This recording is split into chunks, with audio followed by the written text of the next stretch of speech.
really my pleasure to introduce Professor Carlos Alberto de Castro Pereira from São Paulo in Brazil, that will talk to us about the differences in prevalence and treatment of hypersensitivity pneumonitis worldwide.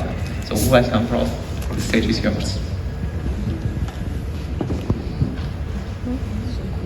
Hello everyone. In the first part of my talk, I will talk about the prevalence and incidence of HP, hypersensitivity with pneumonitis around the world, and then the second part on treatment, some aspects of treatment of this condition. A simplified algorithm for diagnosing HP. If a compelling antigen exposure is found and the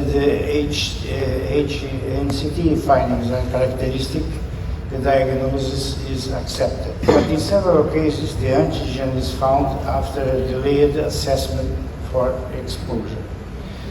Other findings, like you see here, like squeaks on lung exam, can increase the likelihood of HP in the first evaluation.